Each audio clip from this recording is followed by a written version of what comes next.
তো এই 2013টা আমার মনে হয় যে বাংলাদেশের চেয়ে ভয়াবহ ইয়ার কিছু নাই, এমন কোন ম্যাসাকার যে হয়নি। তারপরে একদম লাস্ট ইয়ারটা ক্যাপ হচ্ছে যে আমার ভোট দেওয়ার অধিকার নাই। আমার ইলেকশন হচ্ছে 2014 5ই জানুয়ারি, কিন্তু আমি নভেম্বরেই জেনে যাচ্ছি আমি ভোট দিতে পারবো না, আমার 153টা ভোট সিল হয়ে গেছে।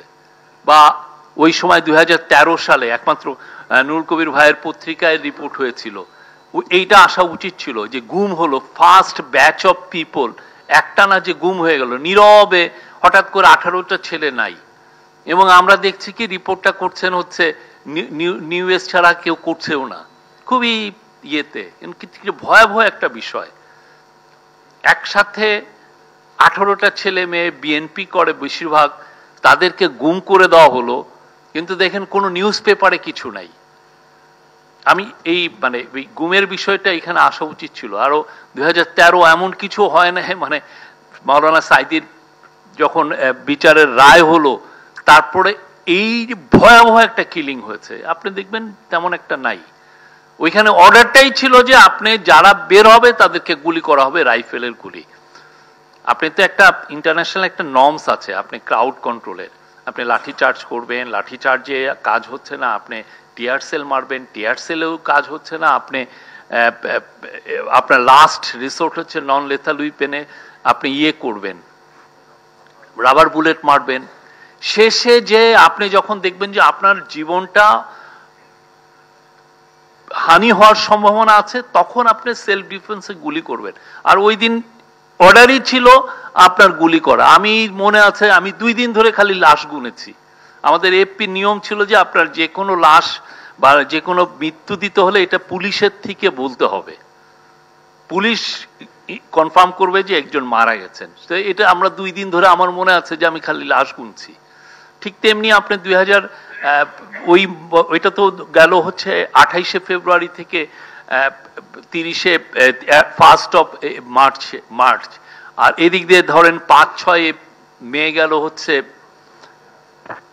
এই হেফাজতের উপর ক্র্যাকডাউন, এবং শেষে এসে আপনার পুরো আপনার এমন ভাবে আপনার এইচটি ইমাম এমন ভাবে গুটি চাললেন যে পুরো আপনার ইলেকশনটা হয়ে গেল যে একটা ফার্স হয়ে গেল। এবং সাথে হচ্ছে গুম। আপনার ডিসেম্বর 2013 ইজ এ ভয়ানক একটা সময়। তো উনার এই বইয়ে সবগুলোই টাচ আছে। আরো আমার মনে হয় উনি বেঁচে থাকলে আরো ব্রিলিয়ান্টলি এগুলো হাইলাইট করতে পারতেন।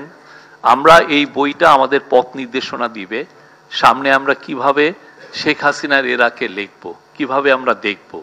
এইটা আরো আরেকটা বিষয় আমার মনে হয় আরো আসা উচিত ছিল, যখন জাস্টিস এসকে সিনহার কে যখন বের করে দেওয়া হলো, এইটা একটা ভয়াবহ সময় ছিল। একটা দেশের একটা চিফ জাস্টিসকে আপনার একটা সিক্রেট এজেন্সির লোক যে বের করে তাকে মারধর করে বিদেশে পাঠিয়ে দেওয়া, ওই দেশে তো আর কিছু থাকে না। এটা আমার মনে হয় এখানে উনি যেহেতু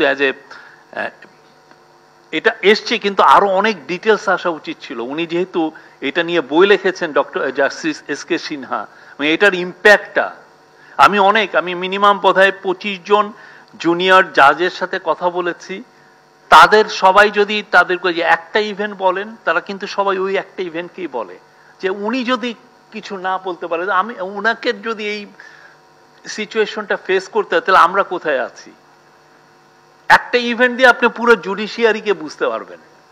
এটা আমার মনে হয় উনি যেহেতু নিজে একজন টপ ব্যারিস্টার ছিলেন, এটা আরো এলাবোরেট একটা বড় একটা ছিল। এবং আমার মনে হয় 2টা চ্যাপ্টার না থাকলেই হতো।